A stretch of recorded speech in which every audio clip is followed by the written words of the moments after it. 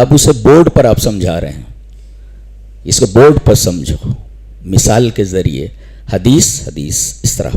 وعن جابر بن عبد اللہ رضی اللہ تعالی عنہ قال قال رسول اللہ صلی اللہ علیہ وسلم مثلی ومثل الانبیاء کمثل رجل بنا دارا فاکملها واحسنها الا موضع لبنة فکان من دخلها ونظر الیها قال ما احسنها الا موضع هذه اللبنة فانا موضع اللبنة ختم بي الانبیاء. رواه الطیالسی فی مسند ابی داود ورواہ الطبرانی فی المعجم الکبیر.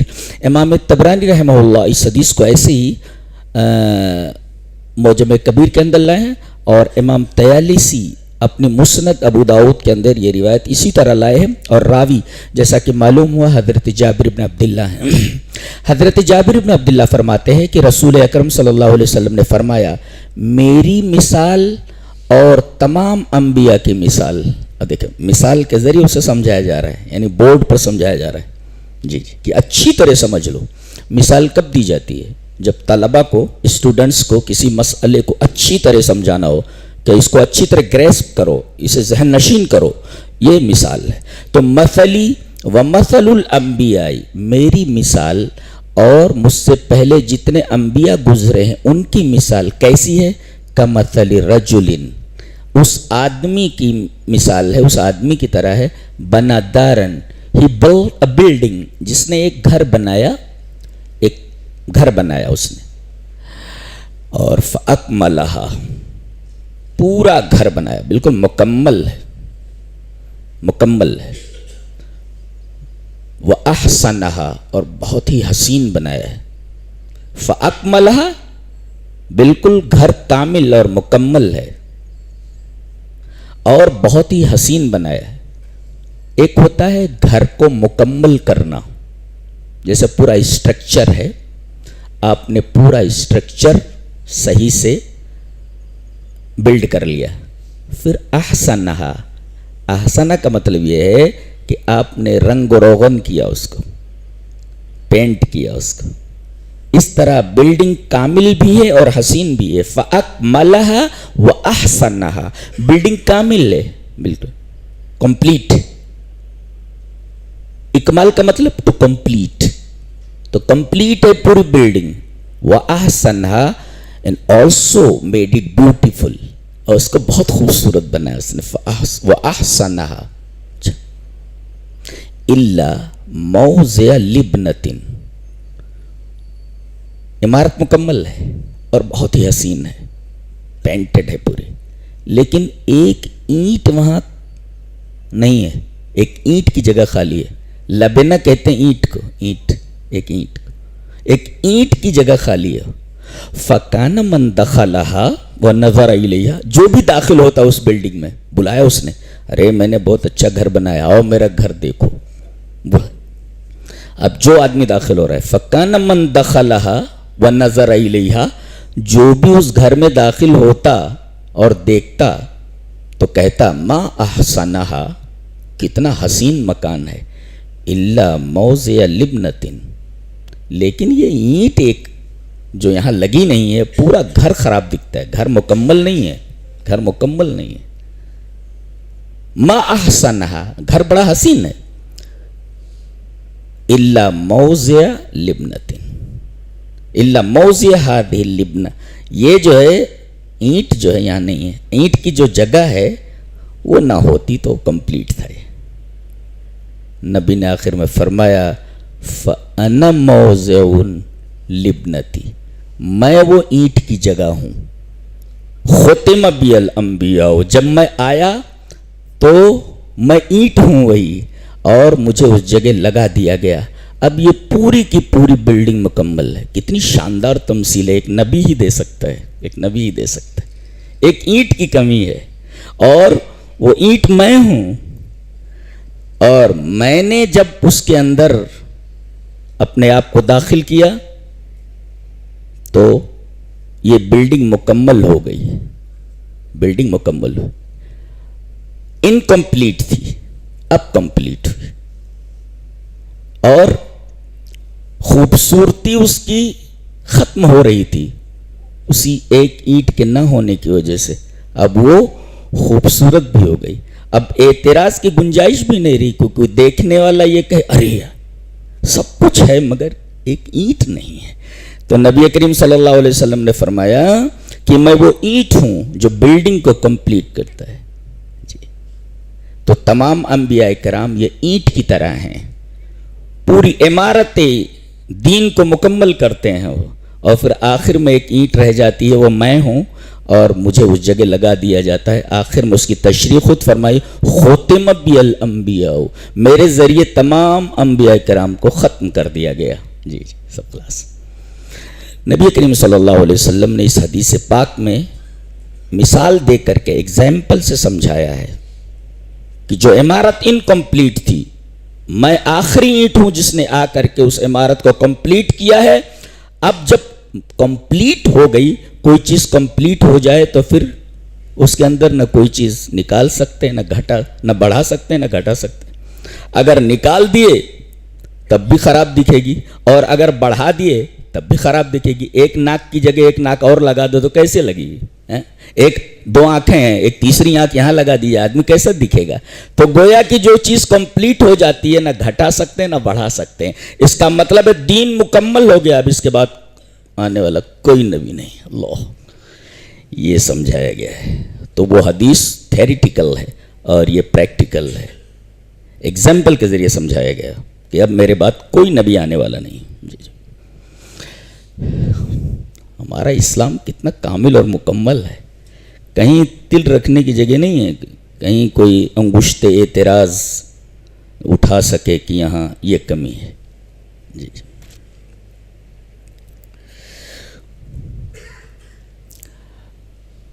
یہ تو رہے اس کے نقلی دلائل۔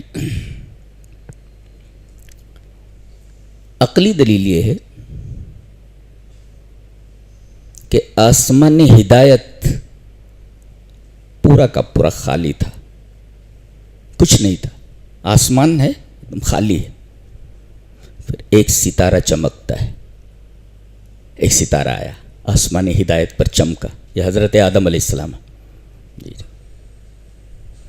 اور ایک نقطہ اس مثال کو سمجھنے سے پہلے ذہن نشین کر لیں تو بات اور زیادہ سمجھ میں آ جائے کہ کائنات میں جتنی بھی چیزیں ہیں، چاہے وہ روحانیات سے متعلق ہو چاہے مادیات سے متعلق ہو، ہر چیز کے 3 اسٹیجز ہیں، کوئی بھی چیز ایسی نہیں ہے جو ان 3 اسٹیجز سے خالی ہو۔ 3 مدارج ہوتے ہیں اس کے جی، ابتدا، ارتقاء، انتہا، 3 چیزیں ہوتی ہیں، ابتدا، ارتقاء اور انتہا۔ دنیا کی تمام چیزوں کے اندر یہ 3 چیزیں ہوتی ہیں، 3 اسٹیجز ہوتے ہیں ہر چیز کے۔ مثلا ایک کلی ہے، کھلتی ہے، ابتدا ہے، پھر وہ پھول بن جاتی ہے، یہ ارتقاء ہے، پھر مرجھا جاتی ہے، انتہا ہے۔ ابتدا، ارتقاء اور انتہا۔ ایک بچہ پیدا ہوتا ہے، ابتدا ہے، جوان ہوتا ہے، ارتقاء ہے، مر جاتا ہے، انتہا ہے۔ کائنات میں کوئی چیز ایسی نہیں ہے جو ان 3 اسٹیجز سے خالی ہو۔ ہر ایک کو ان 3 اسٹیجز، ان 3 درجات سے گزرنا ہوتا ہے، 3 درجات۔ ایسے ہی آسمان ہدایت مکمل خالی تھا، ایک ستارہ چمکتا ہے، وہ حضرت آدم ہے، پھر دھیرے دھیرے بہت سارے ستارے آتے ہیں، یہ سب انبیاء ہیں، اور آسمان ہدایت پر چمکنے لگتے ہیں جی۔ اس کے بعد آخر میں سورج نکلتا ہے۔ اب سورج یہ کہتا ہے کہ میں اب نکل آیا ہوں، اب آپ لوگوں کی روشنی کی کوئی ضرورت نہیں ہے۔ لہذا نبی کریم صلی اللہ علیہ وسلم کو آفتاب ہدایت بنا کر کے بھیجا گیا ہے۔ آپ کے نکلنے کے بعد، جیسے سورج کے نکلنے کے بعد ستارے دکھائی نہیں دیتے، ایسے ہی جناب محمد الرسول اللہ صلی اللہ علیہ وسلم کے آنے کے بعد جی اب کوئی بھی ستارہ آسمان ہدایت پر دکھائی نہیں دیتا۔ نبی کریم صلی اللہ علیہ وسلم نے خود فرمایا اب کسی ستارے کی کوئی اہمیت نہیں رہے گی، موسیٰ بھی آ جائیں تو میری اتباع کرنی پڑے گی انہیں، موسیٰ بھی آ جائیں تو میری اتباع کرنی پڑے گی۔ یعنی اب کسی ستارے کی کوئی ضرورت نہیں رہی، اس لیے کہ آفتاب عالم تاب کے آ جانے کے بعد ستاروں کی کوئی حیثیت نہیں رہتی۔ تو نبی کریم صلی اللہ علیہ وسلم آفتاب ہدایت ہے، اور آفتاب کے بعد کسی چیز کی ضرورت نہیں رہ جاتی۔ آپ ایک سوال کر سکتے ہیں کہ نبی آتا کیوں ہے، کسی نبی کو دنیا میں کیوں بھیجا جاتا ہے؟ وجہ ایک تو ان لوگوں کے پاس کوئی شریعت نہیں تھی، زندگی گزارنے کا طریقہ نہیں تھا، تو نبی آتا ہے اور شریعت پیش کرتا ہے۔ اس شریعت کو ایکسپٹ کرو، اسی کے مطابق اپنی زندگی گزارو، تمہاری زندگی دنیا میں بھی کامیاب گزرے گی اور آخرت میں بھی تم کامیاب رہو گے۔ تو نبی کیوں آتا ہے؟ ایسی جگہ پر آتا ہے جہاں شریعت ہی نہیں تھی۔ یہ دلیل قرآن میں ہے، قُلْنَا اهْبِطُوا مِنْهَا جَمِيعًا، آدم سے کہا گیا اور حوا سے کہا گیا کہ چلو اتر جاؤ زمین پر۔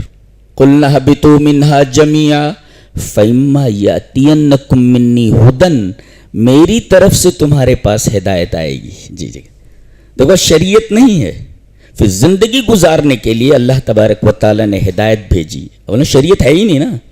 تو اب تم جا رہے ہو تو تم جب پہنچو گے زمین پر تو میری شریعت آئے گی۔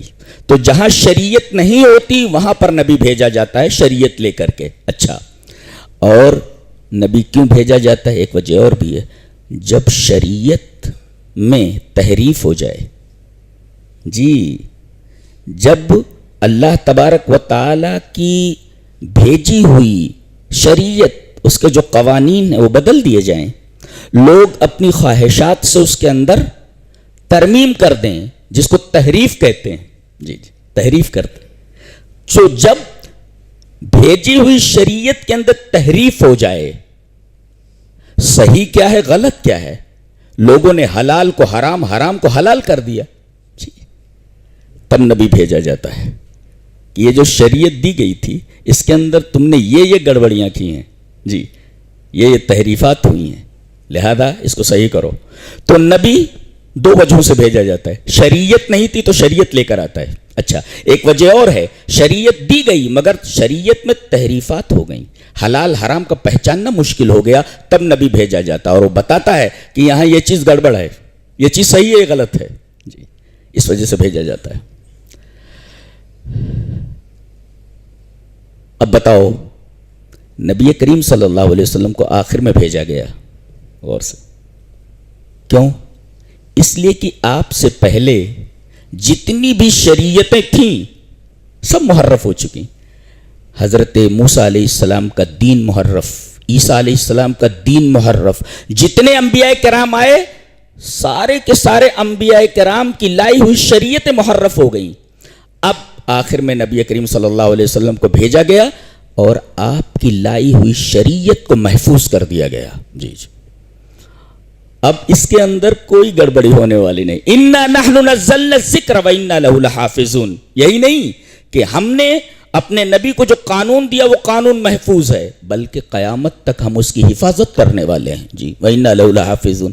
اب ظاہر ہے کہ ایک قانون دے دیا گیا اور اس قانون کے اندر کوئی تحریف ممکن ہی نہیں ہے، تو اب کسی نبی کے آنے کی ضرورت ہے؟ اس لیے کہ نبی تو دو ہی وجہوں سے آتا ہے، شریعت نہیں ہے یا شریعت محرف ہو گئی ہے۔ نبی کریم صلی اللہ علیہ وسلم شریعت لے کر کے آئے ایک، اور دوسرے وہ شریعت مکمل ہے، محفوظ ہے۔ اب جب شریعت بھی اور محفوظ بھی ہے تو پھر نبی کے آنے کی ضرورت تھوڑی، ہاں بگاڑ ہو سکتا ہے لیکن بگاڑ کے لیے انبیاء کے آنے کی ضرورت نہیں، مصلحین ہیں نا، اصلاح کرنے والے علماء ہیں نا، پڑھے لکھے لوگ ہیں، وہ سب اس قانون کو سامنے رکھ کر کے اصلاح کریں گے۔ تو صرف بگاڑ آ جانے کے بعد انبیاء نہیں آتے، مصلحین آتے ہیں، اصلاح کرنے والے لوگ آتے ہیں کہ یہاں یہ چیز بگڑ گئی، اس کو درست کر دیتے ہیں اس قانون کی روشنی میں، اس لیے کہ قانون تو محفوظ ہے نا۔ لہذا نبی کریم صلی اللہ علیہ وسلم کی لائی ہوئی شریعت محفوظ ہے، اور شریعت محفوظ ہے قیامت تک محفوظ رہے گی. لہذا قیامت تک کسی نبی کے آنے کی ضرورت نہیں ہے. مصلحین آئیں گے, بگاڑ پیدا ہوگا, مصلحین اس قانون کی روشنی میں اس کو صحیح کریں گے, اصلاح کریں گے اس کی. نبی کے آنے کی ضرورت نہیں. یہ عقل کا بھی تقاضا ہے. جی جی.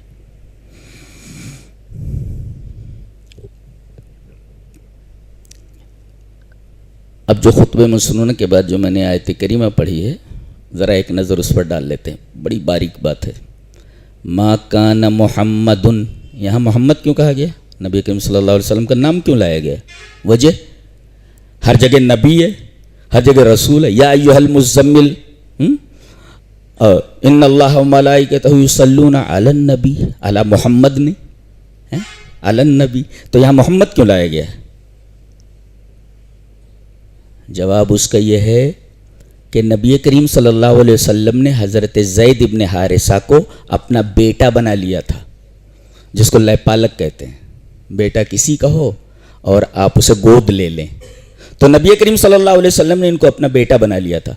تو سارے لوگ ان کو کہتے تھے زید ابن محمد, زید ابن محمد, زید ابن محمد. محمد صلی اللہ علیہ وسلم کے بیٹے زید, محمد صلی اللہ علیہ وسلم کے بیٹے زید.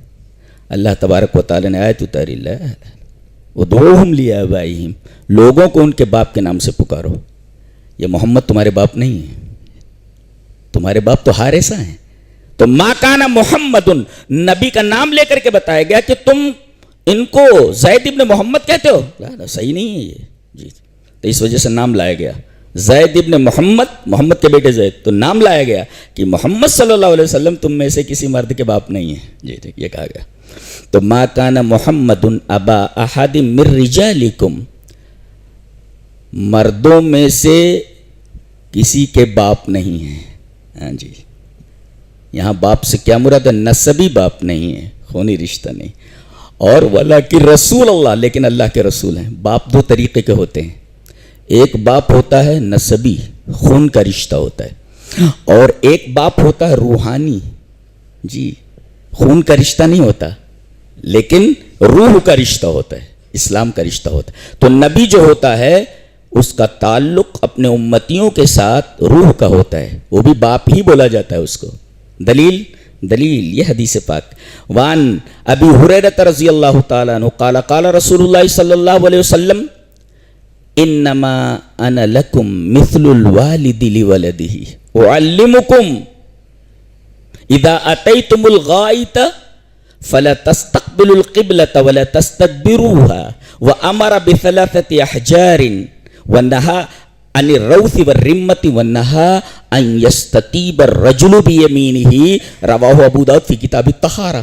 حضرت امام ابی داؤد رحمہ اللہ ابو داؤد شریف کتاب الطہارہ کے اندر یہ روایت لائے ہیں حضرت ابو ہریرہ رضی اللہ تعالیٰ عنہ سے مروی. حضرت ابو ہریرہ فرماتے ہیں کہ نبی اکرم صلی اللہ علیہ وسلم نے ارشاد فرمایا, میں تم لوگوں کے لیے, قیامت تک جتنے لوگ ہیں مومن, میں تم لوگوں کے لیے ایسے ہی ہوں جیسے باپ اپنے بیٹے کے لیے. جی, انما انا لکم مثل الوالد لولدہ, میں تمہارے لیے ایسا ہوں جیسے باپ اپنے بیٹے, یعنی میں باپ نہیں ہوں, باپ کی طرح ہوں. مثل, ایک ہوتا باپ, ایک ہوتا باپ کی طرح. جی, تو نسبی باپ نہیں ہوں لیکن روحانی باپ ہوں تمہارا. اعلمکم, باپ بھی تمہیں سکھاتا ہے اچھا کیا ہے برا کیا ہے, میں تمہیں سکھاتا ہوں. کیا؟ اذا اتیتم الغائط, جب تم پیشاب پاخانے کے لیے آؤ, فلا تستقبلوا القبلۃ ولا تستدبروها, تو نہ کعبے کی طرف منہ کرو اور نہ کعبے کی طرف پیٹ کرو. دیکھو جیسے باپ سمجھاتا ہے بیٹا یہ چیز صحیح نہیں ہے, یہ چیز صحیح ہے, یہ چیز صحیح ہے, یہ چیز صحیح نہیں, ایسے ہی میں تمہیں سمجھاتا ہوں. وہ تو سمجھاتا ہے مادی چیزوں کے بارے میں, بیٹا پڑھ ڈاکٹر بن جائے گا, بیٹا پڑھ انجینئر بن جائے گا. میں بتاتا ہوں, میں روح کی تربیت کرتا ہوں. دیکھو یہ روح کی تربیت ہے کہ جب استنجے کے لیے بیٹھو تو نہ تو پیٹ کرو کعبے کی طرف اور نہ منہ کرو. یہ دیکھو یہ روحانی تربیت ہے, روحانی تربیت. فلا تستقبلوا القبلۃ ولا تستدبروها وامر بثلاثة احجار, استنجے کے لیے 3 پتھر لو, چھوٹا استنجا ہو یا بڑا استنجا. پہلے پانی کہاں ملتا تھا, بڑا استنجا بھی پتھر ہی سے صاف کر لیتے تھے لوگ. جی بڑا استنجا بھی پتھر ہی سے صاف کر لیتے. تو وامر بثلاثة احجار, 3 پتھر لو. اچھا, ونہى عن الروث والرمہ, گوبر سے اور ہڈی سے استنجا مت کرو, اس لیے کہ یہ گوبر اور ہڈی یہ تمہارے جن بھائیوں کا کھانا ہے. جنوں کا کھانا ہے، تو اس سے استنجا مت کرو جی۔ وَنَهَا أَن يَسْتَطِيبَ الرَّجُلُ بِيَمِينِهِ، اور منع فرمایا کہ آدمی اپنے دائیں ہاتھ سے استنجا کرے جی۔ ان تمام چیزوں کا تعلق کس سے ہے؟ مادیت سے کہ روحانیت سے؟ روحانیت سے ہے۔ تو جیسے باپ کہتا ہے یہ کتاب لے پڑھ، ڈاکٹر بن جائے گا، انجینئر بن جائے گا، میں بتاتا ہوں کہ جنت کیسے ملتی ہے جی۔ استقبال قبلہ نہیں ہوتا ہے، استدبار قبلہ نہیں ہونا چاہیے، ہڈی اور گوبر سے استنجا نہیں ہونا چاہیے وغیرہ، دائیں ہاتھ سے استنجا نہیں کرنا چاہیے وغیرہ۔ دیکھیں تو جیسے باپ وہ تو مادی باپ ہے، نسبی باپ، میں روحانی باپ ہوں۔ انما انا لکم مثل الوالد لولد، تو ما کان محمد ابا احد من رجالکم، تم میں سے کسی مرد کے باپ نہیں ہیں۔ محمد صلی اللہ علیہ وسلم کیا ہیں؟ رسول اللہ ہیں۔ اچھا، رسول اللہ، اللہ کے رسول ہیں، یعنی روحانی باپ ہیں جی، لیکن رسول اللہ۔ اور کون ہے؟ خاتم النبیین، نبیوں کے خاتم، یعنی آپ کے آنے کے بعد اب کوئی نبی آنے والا نہیں ہے۔ اور خاتم النبیین کی تفسیر آپ نے خود فرما دی کہ خاتم النبیین کا مطلب کیا ہے۔ اور آخر میں جو آیت کریمہ ہے وَكَانَ اللَّهُ بِكُلِّ شَيْءٍ عَلِيمًا، اللہ تبارک و تعالیٰ ہر چیز کو جاننے والا ہے۔ اس کا مطلب جانتے کیا ہوتا ہے؟ ہر چیز کا جاننے والا ہے۔ اللہ کے علم میں یہ بھی ہے کہ میرا نبی محمد صلی اللہ علیہ وسلم آخری نبی ہے، یہ اللہ کے علم میں ہے۔ ظاہر ہے کہ اگر کوئی آدمی یہ کہتا ہے کہ نبی کریم صلی اللہ علیہ وسلم کے بعد کوئی نبی آنے والا ہے، تو گویا کہ اللہ کے علم میں تو یہ ہے کہ کوئی نبی آنے والا نہیں ہے، تو اللہ کے علم کو چیلنج کرتا ہے۔ کتنا بڑا گنہگار، کتنا بد نصیب ہے تو۔ اللہ کے علم، وَكَانَ اللَّهُ بِكُلِّ شَيْءٍ عَلِيمًا، اللہ تبارک و تعالی ہر چیز کو جاننے والا ہے۔ کیا مطلب؟ اللہ کے علم میں یہ چیز بھی داخل ہے کہ انہو لا نبی بعدہو، کہ محمد صلی اللہ علیہ وسلم کے بعد کوئی نبی آنے والا نہیں، یہ اللہ کے علم میں ہے جی۔ اب تم کہتے ہو نبی آنے والا ہے، یعنی گویا تم اللہ کے علم کو چیلنج کر رہے ہو۔ اللہ کہہ رہا ہے کوئی نبی آنے والا، تم کہتے ہو نبی آنے والا ہے، کتنا بڑا گناہ ہے۔ وَكَانَ اللَّهُ بِكُلِّ شَيْءٍ عَلِيمًا، اللہ تبارک و تعالیٰ ہر چیز کو جاننے والا ہے۔ اور اس میں جو باریک نکتہ ہے وہ یہ ہے کہ قدیم زمانے سے ایک رسم چلتی آ رہی تھی، کیا کہ لے پالک جو بیٹا ہوتا تھا، جو گود لیا ہوا بیٹا، اس کے حقوق نسبی اور خونی اولاد کی طرح ہوتا تھا جی، اس کو بھی ویسے ہی حصہ دیا جاتا تھا، اس کے حقوق ویسے ہی ہوتے تھے جیسے نسبی بچے کے ہوتے تھے۔ ظاہر ہے کہ یہ غلط ہے، یہ غلط رسم تھی۔ آپ کے صلب سے پیدا ہونے والا بچہ اور ایک دوسرے آدمی کے صلب سے پیدا ہونے والا بچہ، یہ دونوں کیسے برابر ہو سکتے ہیں؟ ایک غلط رسم چلی آ رہی تھی۔ اللہ تبارک و تعالیٰ نے اس رسم کو ختم فرمایا۔ کیسے؟ یہ زید ابن حارثہ جو تھے، ان کو آپ نے گود لے لیا تھا، لوگ ان کو زید ابن محمد کہتے تھے۔ نبی کریم صلی اللہ علیہ وسلم نے اپنے خاندان ہی کی ایک لڑکی زینب بنت جہش سے، جانتے ہیں کون ہے یہ امیمہ بنت امیمہ، یہ نام رکھنا چاہیے بچیوں کا، بہت خوبصورت نام ہے۔ اروا، فروا، اروا بنت عبد المطلب، وہ بھی آپ کی پھوپھی ہیں، یہ بھی پھوپھی ہیں۔ کون؟ امیمہ، امیمہ بنت عبد المطلب سے پیدا ہوئی ہیں یہ زینب بنت جہش، گویا کہ آپ کی پھوپھی کی لڑکی ہیں جی، آپ کی پھوپھی کی لڑکی ہیں حضرت زینب بنت جہش۔ ان کا نکاح کر دیا آپ نے حضرت زید بن حارثہ سے۔ یہ واحد شخص ہیں حضرت زید بن حارثہ جن کا نام قرآن حکیم میں ہے جی جی، صحابہ میں انہی کا نام ہے خالی، بقیہ کسی کا نام نہیں ہے، نہ حضرت ابوبکر کا ہے، نہ حضرت عمر، کسی کا نام نہیں ہے، انہی کا نام ہے۔ کیوں؟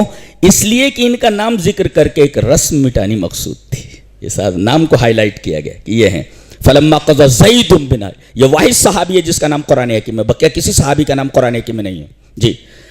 تو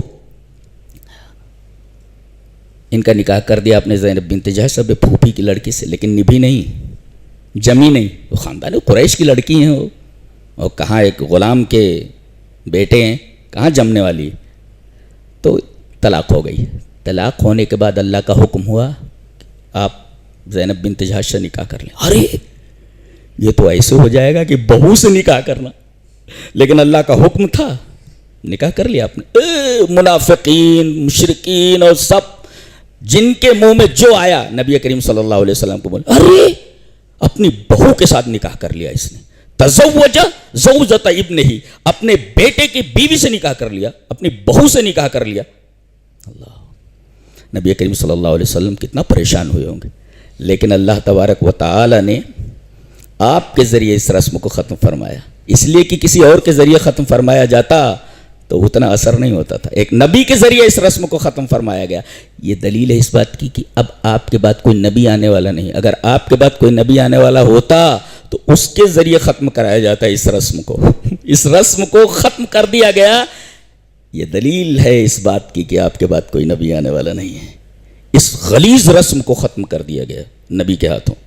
جی آپ نے حضرت زینب بنت جہش سے نکاح کر لیا، جی یہ پتہ چلا کہ صلبی بیٹا اور گود لیا ہوا بیٹا دونوں میں زمین اور آسمان کا فرق ہے، جی دونوں کے حقوق برابر نہیں ہیں۔ جی جی اور نبی کریم صلی اللہ علیہ وسلم کے ذریعے اس رسم بد کو جو قدیم جاہلیت سے چلتی آ رہی تھی اس کو ختم فرمایا، جو دلیل ہے اس بات کی کہ آپ کے بعد کوئی نبی آنے والا نہیں ہے۔ یہ مطلب ہے ما کان محمد ابا احد من رجالکم ولکن رسول اللہ وخاتم النبیین وکان اللہ بکل شیء علیما۔ اللہ ہمیں نیک عمل اور اچھی سمجھ کی توفیق عطا فرمائے۔ وآخر دعوانا الحمدللہ رب العالمین۔